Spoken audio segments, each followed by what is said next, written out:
Diaphone doing a good job of fighting. Oh, the throw bait, he's gonna have enough.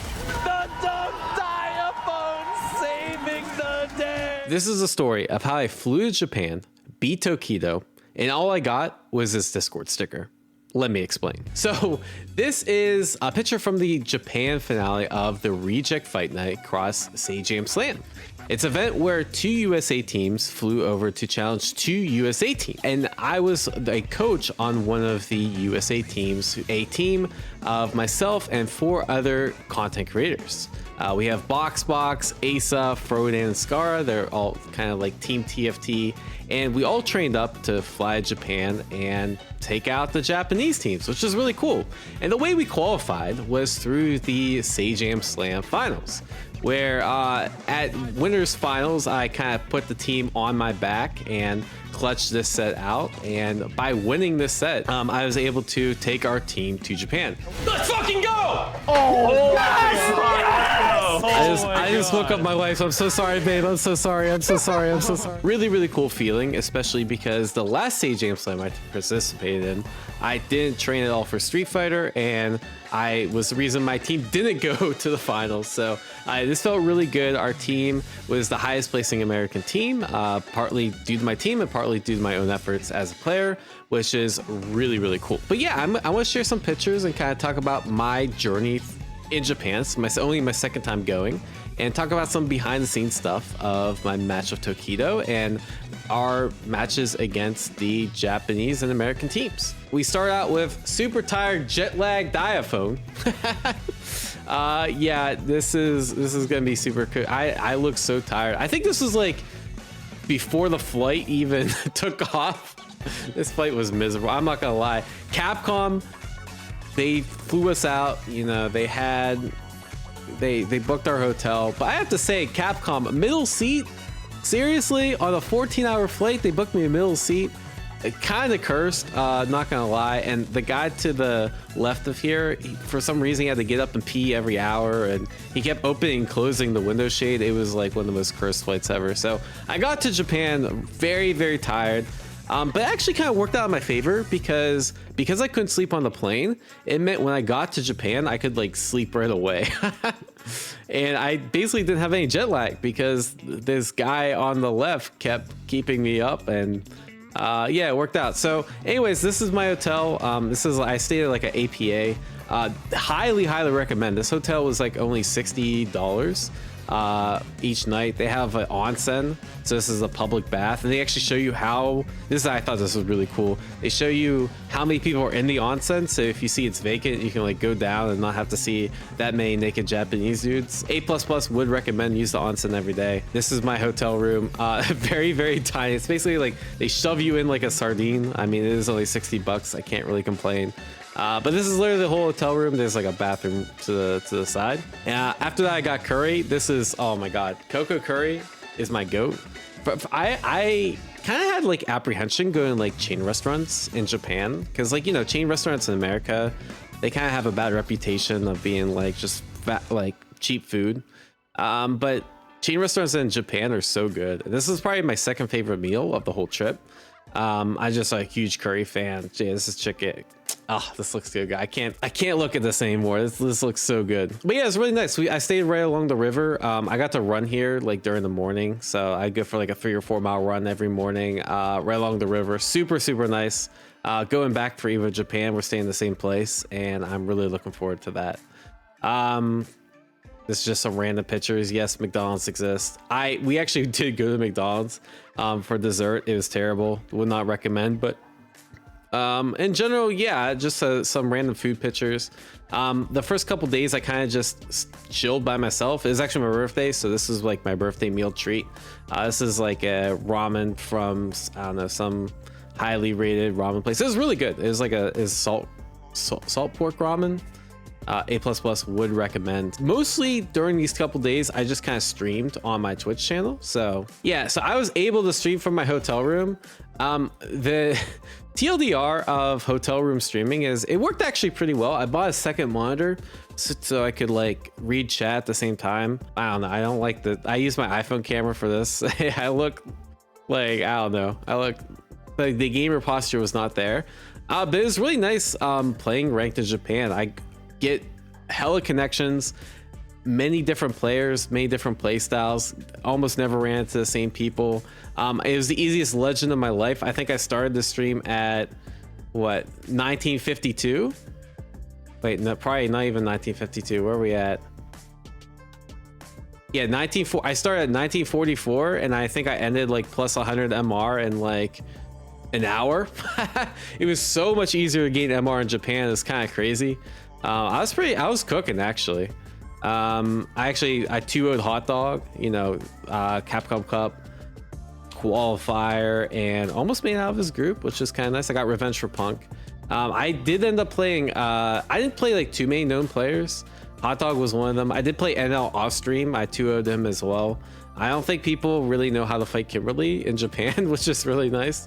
But yeah, I wish I had a chance to grind a little bit more ranked. I probably played like maybe 4 hours total, like these 2 hours and a couple hours off stream.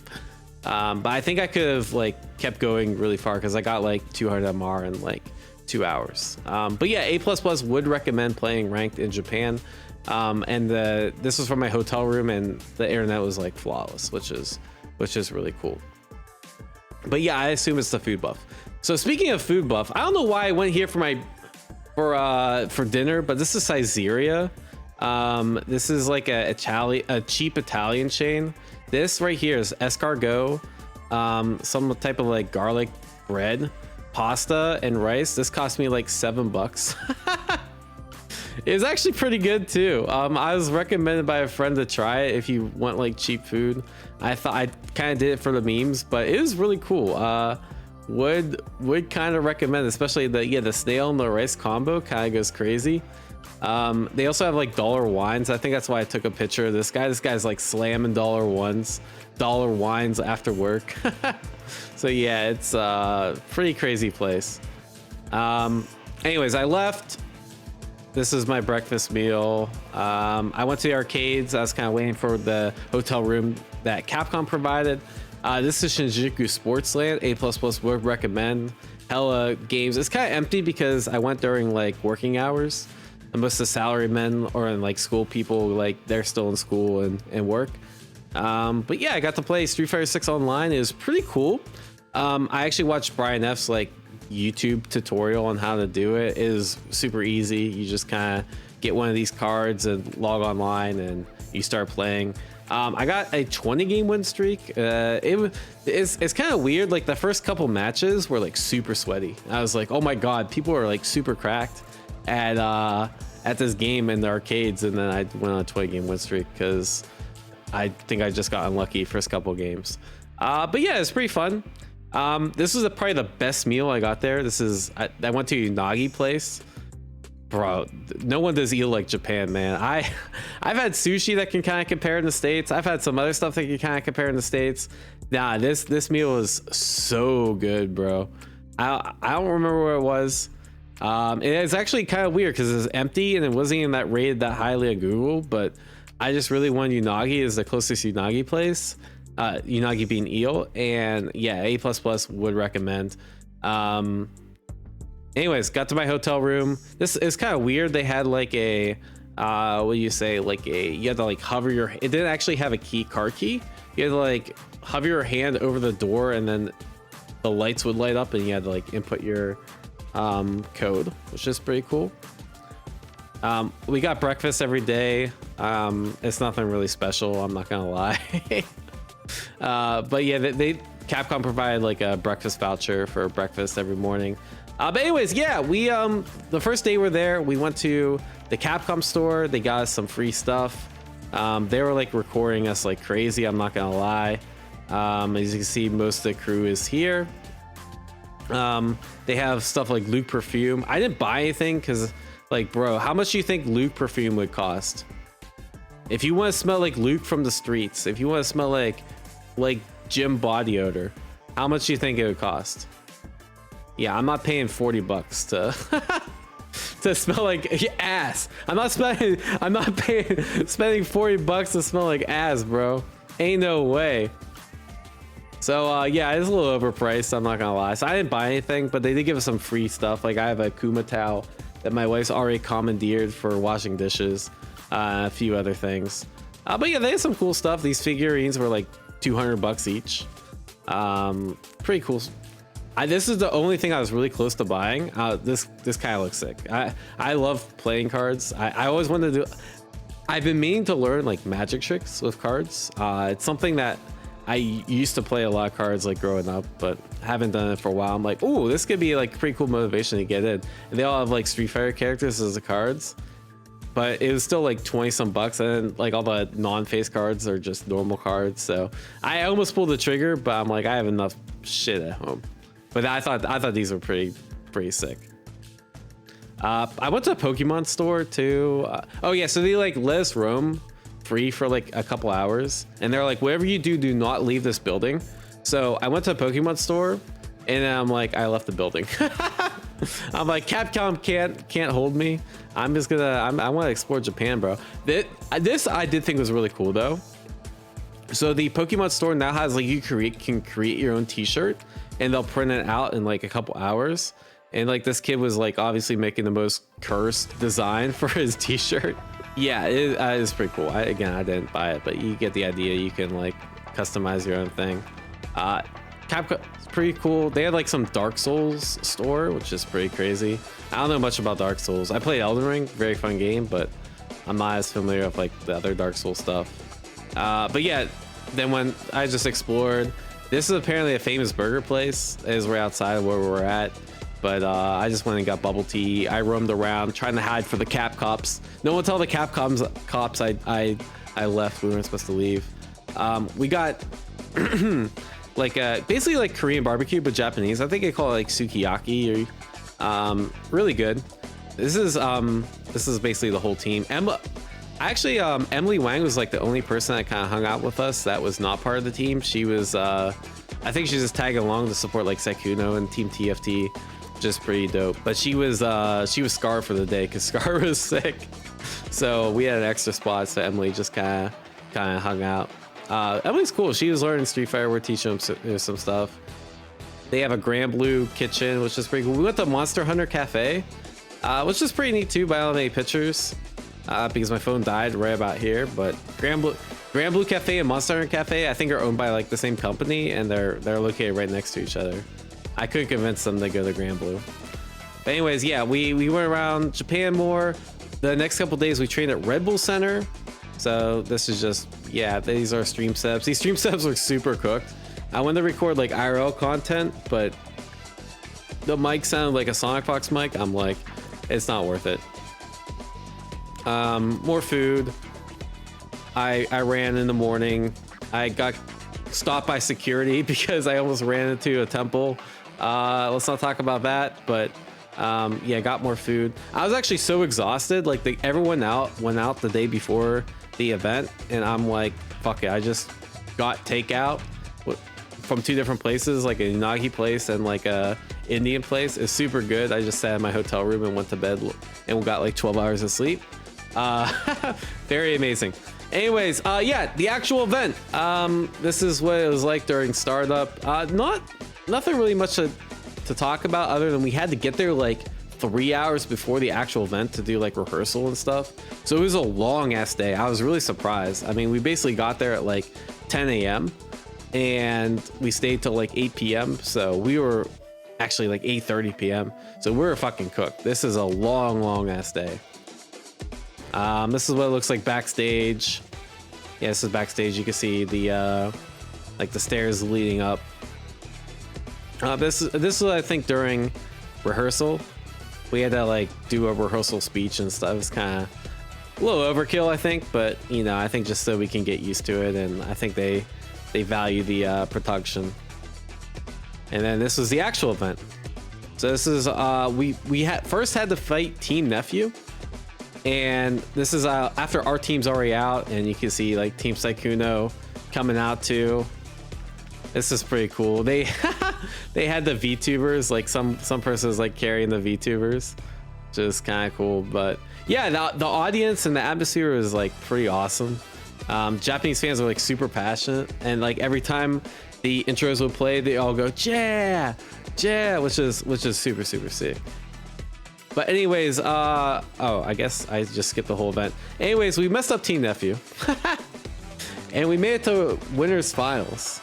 And this is where my match against Tokido comes into play. So I was a little let down. So my team got, this not even worth covering. My team got cooked by Team Japan. So Tokido, as you can see, like, we're down 4-0. So Tokido's team, everyone on Tokido's team beat everyone on my team. And I'm gonna be honest, I thought we had a couple of them, but we kind of got a little unlucky. And they also like skill gapped us pretty hard. I mean, you have to think like most of these people, like the 3 other seeds besides Toppy, who was like the last seed, they were all masters before like Frodan or Asa even picked up this game. So they have like a huge experience gap on us. But the fact that it was really close, you know, I'm really proud of my team for just kind of making it close, you know, which is really nice. But anyways, yeah, my match against Tokido. This was, you might not think this is for a lot, but I had to win because if I didn't, like, we literally got 5-0'd by Team Tokido, which would be like super, super bad. That was a good block by him. I was like, all right, he's kind of locked in. By the way, one thing I didn't mention, these setups did have a little lag to them. It wasn't anything crazy. It was maybe like PS5 kind of lag. It was on a PC, but they like split the single. So it was a little laggy and like there's a couple weird frame drops, but it's still very playable. But I think the PCs were like overheating, and what they were doing before is, you can see right here kind of in the background there's another setup. They would keep swapping setups, but for some reason like one of the setups overheated, so we had to fully stay on the other setup, and I think this setup was starting to overheat. This threw me for a loop. All right, this right here, I was like, all right, like whatever, like I'll cook. All right, so medium Jinrai, okay, fine. Crouch jab, super weird interaction, and I thought I knew how to deal with Jinrai kicks, and Tokido, like minute 1 into the set, showed me something I've never seen before. And let me kind of show you what's going on in game, because this actually blew my mind. All right, so I set up a recording for Ken to do Jinrai low and Jinrai overhead, right? And a lot of people just kind of like fuzzy guard, so they'll block low and then they'll block overhead.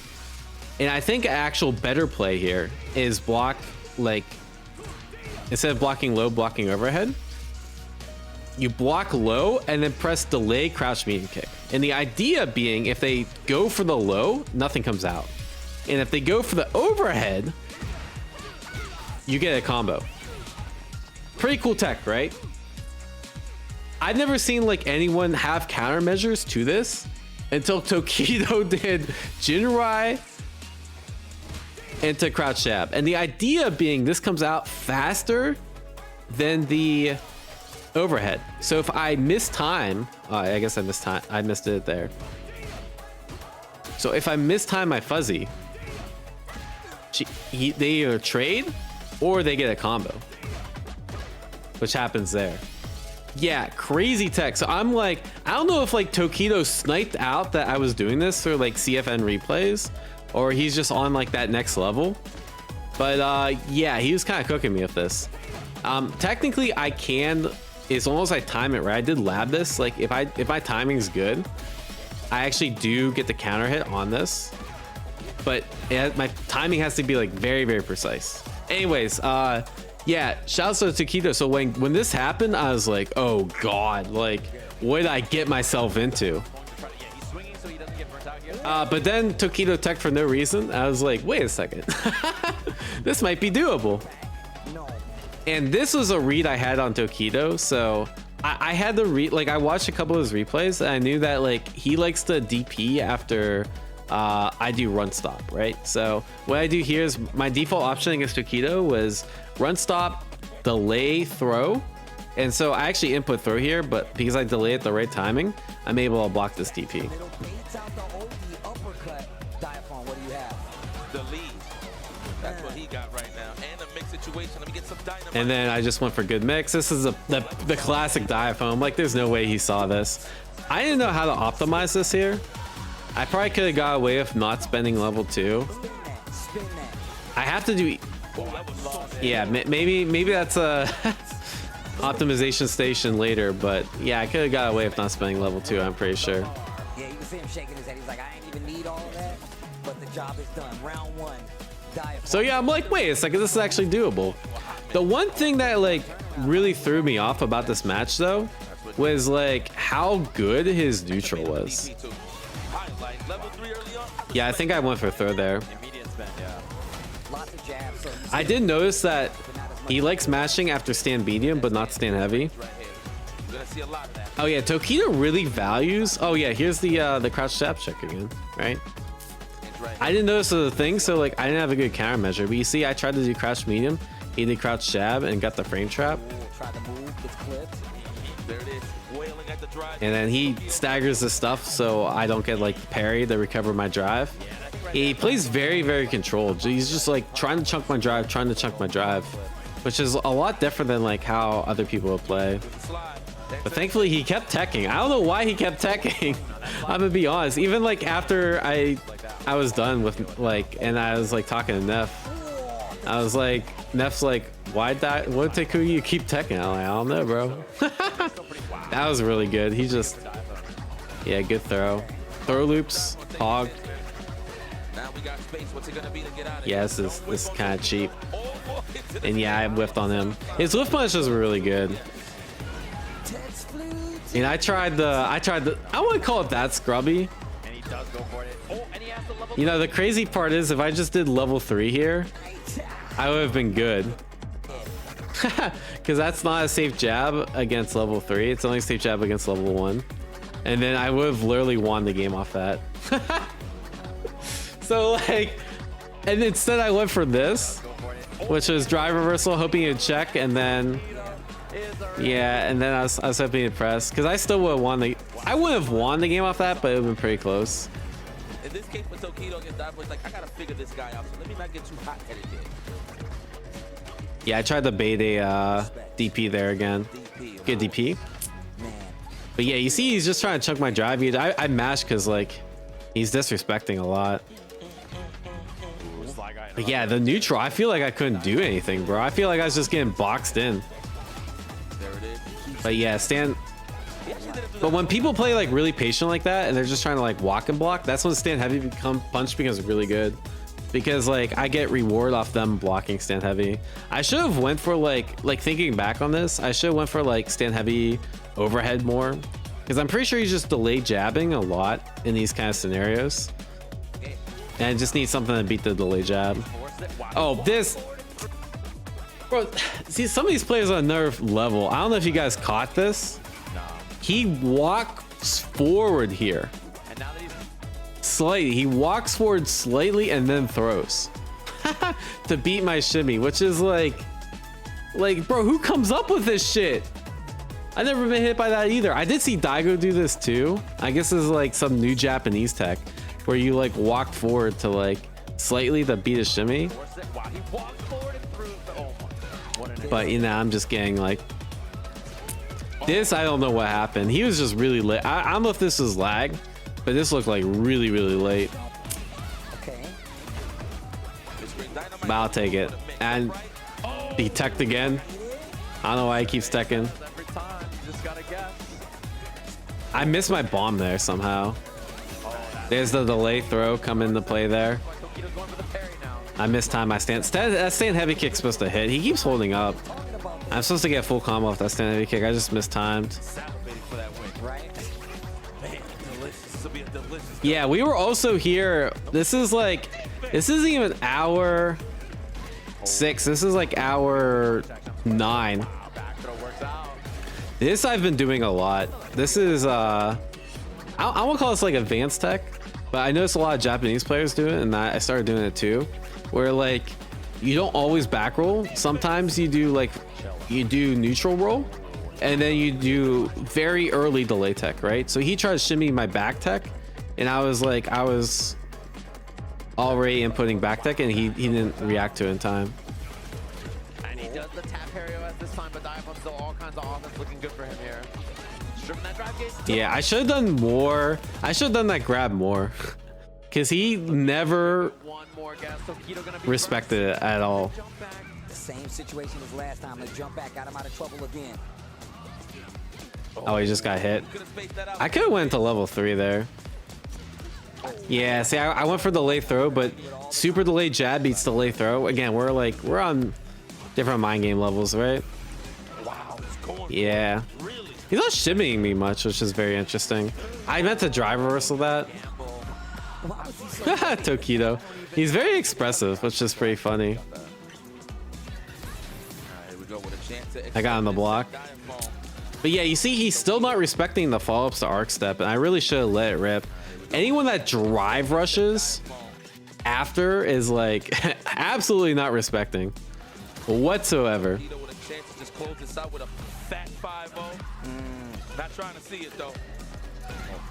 I was taking every single throw too. I probably should have teched a little bit more. Yeah, he dropped another DP. I think he's trying to like hedge. He's trying to cover both elbow drop and cross up, and I think that's what screwed him up there. But yeah, I'm sniping out the jumps. Okay, take throw. Yeah, see, he's looking for it now. And this was so optimal, bro. I can't believe I did this. I can't believe I sniped this out.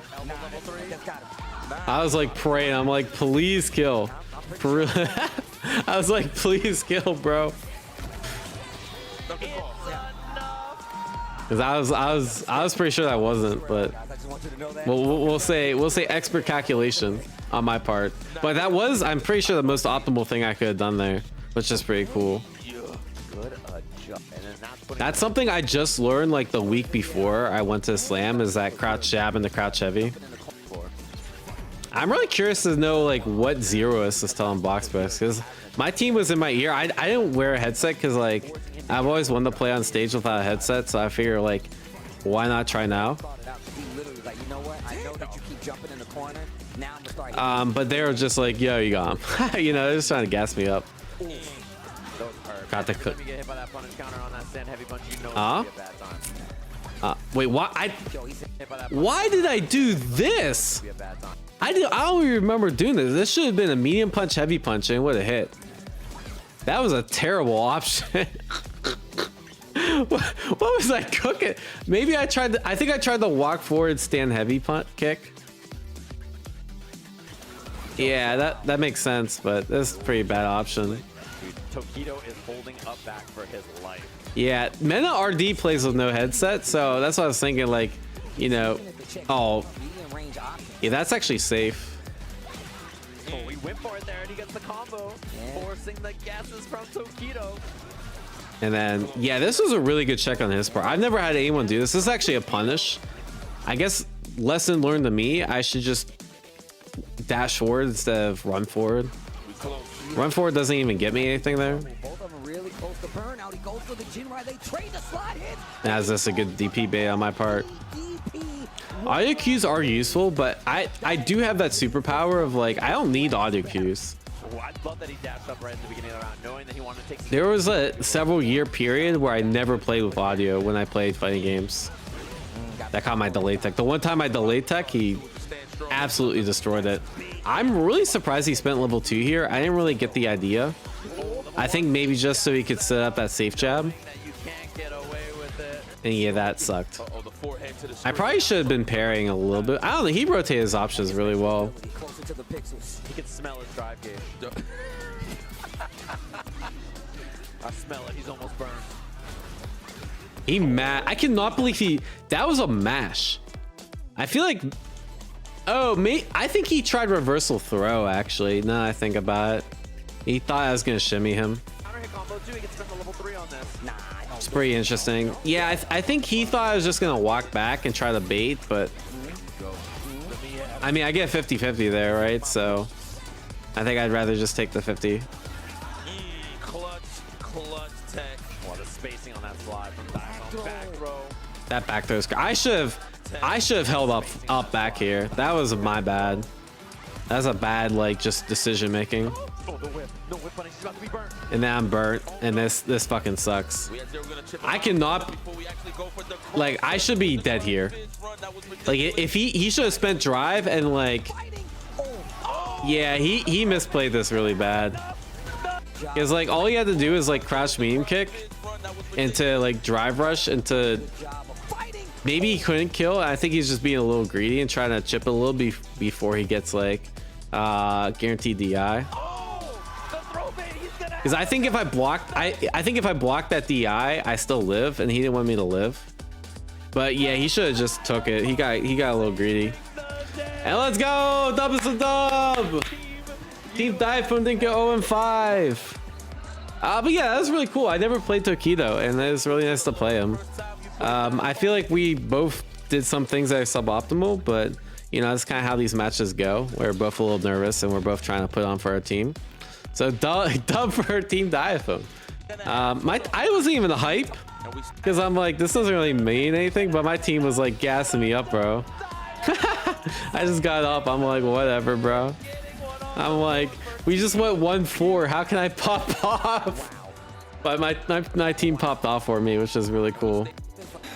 And yeah, that was pretty much it. And that brings us back to where we at. This brings us back to this. We took the picture. We went home.